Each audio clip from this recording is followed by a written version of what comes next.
चर्चा की शुरुआत एक प्रसिद्ध यहूदी कथा से करना चाहूंगा। एक फकीर थे और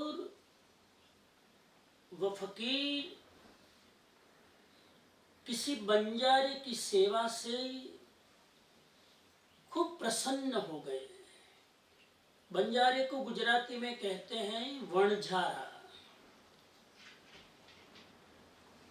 અને વણઝારાનો અર્થ થાય જેનું પોતાનું કોઈ ઘર ન હોય, જેનું પોતાનું કોઈ રહેવાનું મકાન ન હોય, જેની પોતાની કોઈ પ્રોપર્ટી ન હોય, પ્રકૃતિના ખોળામાં સતત એ રહેતા હોય।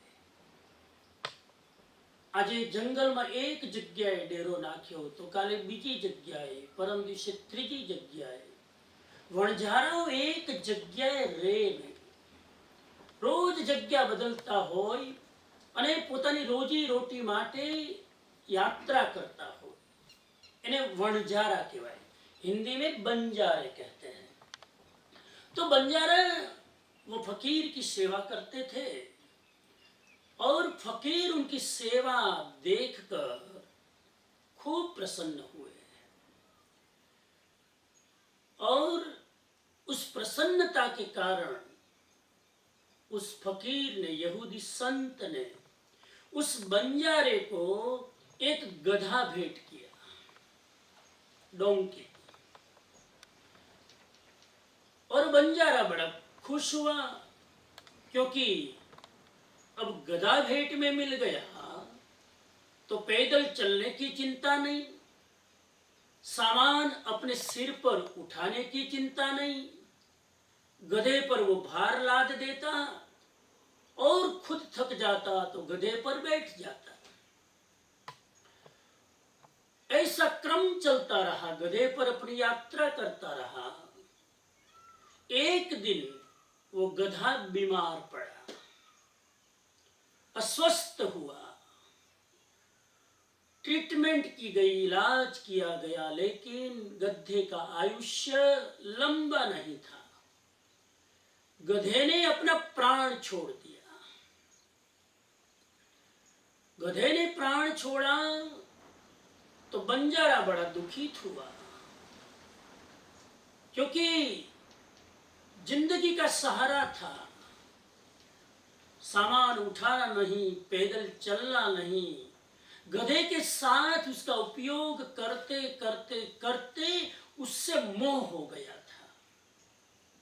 तो बड़ा दुखी हुआ, बड़ा डिस्टर्ब हुआ और उसके कारण एक कोने में जाकर उसने गधे की कब्र बनाई, गधे का अंतिम संस्कार किया और वहां गधे की समाधि स्थापित की।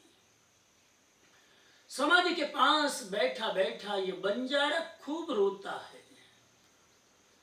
आसपास के लोग इकट्ठे हुए, लोगों ने देखा कि लगता है कि ये तो बहुत बड़े महात्मा की समाधि है और ये बंजारा रो रहा है, बड़ा दुखी है।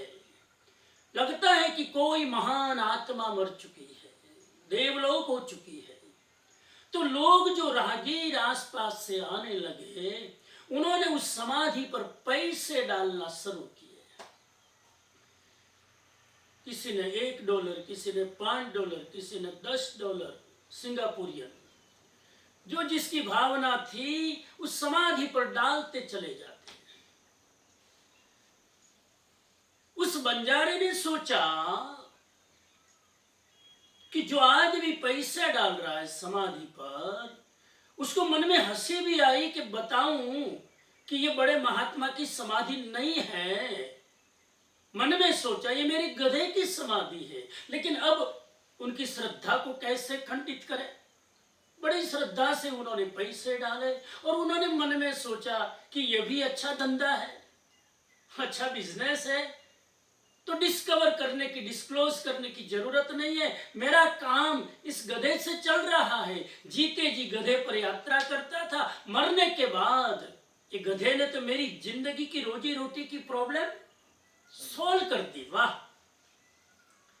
ऐसे करते करते लोग की भीड़ आने लगी, लोग सब वंदन करने लगे और जो जो अपने मन की भावनाएं थी वो उस समाधि के चरणों में चढ़ाने लगे। बंजारा मालोमाल हो गया। एक बार यात्रा करते करते उसी रास्ते से एक फकीर निकला और वो वही फकीर था जिस फकीर ने उसको गधा भेंट किया था। वो गधा भेंट किया था वही फकीर वहां से निकलता है। आजू बाजू वाले लोगों ने कहा कि आप ऐसे ही मत निकल जाना, यह बहुत महात्मा की बड़ी समाधि है, हजारों लोग आते हैं, आप उसके दर्शन करके जरूर जाना।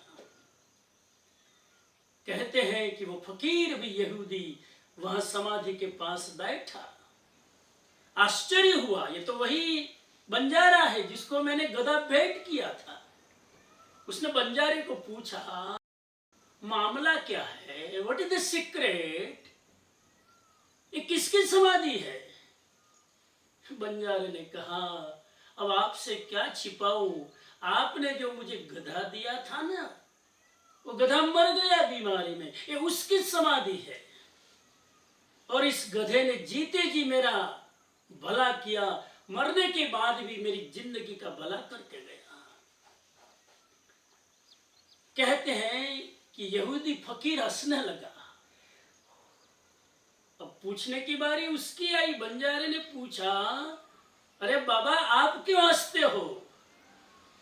तो कि मैं इसलिए हंसता हूं कि मेरे वहां भी एक समाधि है और वहां भी बड़ा अच्छा धंधा चल रहा है। तो इस बंजारे ने पूछा कि वो किसकी समाधि है? तो कि वो ये जो गधा मर गया है ना, उसकी माँ की कब्र है वहां पर, और वहां भी बड़ा ऐशो आराम से हमारा काम चल रहा है। मेरा कहने का अर्थ यह है मित्रों कि धर्म के नाम पर अंधविश्वास का बड़ा विस्तार होता है। इस दुनिया में ब्लाइंड फेथ सबसे ज्यादा धर्म के नाम पर चलता है। और जो लोगों के मन में एक बार बात बैठ जाती है अंधविश्वास की, फिर उसको निकालना बहुत मुश्किल होता है। और जब तक ये मन में बैठी हुई अंधश्रद्धा की बात निकले नहीं, तब तक वास्तविक धर्म का जन्म नहीं हो सकता। अंधविश्वास न मिटे तब तक धर्म का दिया जल नहीं सकता। महावीर प्रभु के सामने दो ही विकल्प थे। एक विकल्प यह था कि आदमी नास्तिक बन जाए, आत्मा कर्म किसी को माने ही नहीं, ताकि न अंधश्रद्धा बचेगी न आत्मा बचेगी। हम एथियस्ट हैं, आत्मा परमात्मा कर्म किसी को मानते नहीं है, अंधश्रद्धा को चलने का कोई स्थान नहीं रहेगा। दूसरा विकल्प था कि आदमी आस्तिक बन जाए, आत्मा को माने, परमात्मा को माने, कर्म को माने। लेकिन आस्तिक बन जाएगा तो प्रॉब्लम यह है कि आस्तिकता के साथ अंधश्रद्धा आएगी, पुण्य पाप के साथ अंधश्रद्धा आएगी, मंदिर मस्जिदों के साथ अंधश्रद्धा आएगी। तो आत्मा को माने कि न माने, ईश्वर को माने कि न माने, ईश्वर को माने तो अंधश्रद्धा आएगी, न माने तो परमात्मा जैसी बहुमूल्य चीज से आदमी वंचित रहेगा। महावीर स्वामी ने तीसरा विकल्प खोजा। तीसरा विकल्प यह खोजा, एक तरफ से बाहर से ईश्वर को इग्नोर किया, नकार दिया, ईश्वर कोई नहीं है। लेकिन दूसरी तरफ भगवान महावीर ने बाहर के ईश्वर को निकाल करके अंदर के ईश्वर को स्थापित किया। यानी भगवान महावीर ने कहा आत्मा ही परमात्मा है, बाहर परमात्मा नहीं है। जिन सूत्र का वचन है अप्पा सो परमप्पा, आत्मा ही परमात्मा है। कितना सटीक काम किया महावीर स्वामी ने 2600 वर्ष पहले। अंधश्रद्धा भी ना आए और ईश्वर की झूठी मान्यता भी ना चले। एक तरफ से नास्तिक जैन धर्म माना जाता है, वैदिक परंपरा के अनुसार जैन धर्म नास्तिक है, ईश्वर को नहीं मानता है, सृष्टि के कर्ता को नहीं मानता है, तारणहार और पालनहार को नहीं मानता है। और एक तरफ महावीर को लोगों ने कहा कि यह नास्तिक है, दूसरी तरफ महावीर को कहा कि आस्तिक है, क्योंकि ईश्वर को नहीं मानते हैं लेकिन आत्मा को मानते हैं। बाहर के ईश्वर को नहीं मानते हैं, भीतर के ईश्वर को मानते हैं। परमात्मा का मतलब है भीतरी ईश्वर, सिद्ध का मतलब है भीतरी ईश्वर, अरिहंत का अर्थ है भीतर में बैठा हुआ ईश्वर। महावीर ने बाहर के ईश्वर को निकाल करके भीतर के ईश्वर की स्थापना की। तो ये सबसे पहली बात, महावीर का सबसे पहला कंट्रीब्यूशन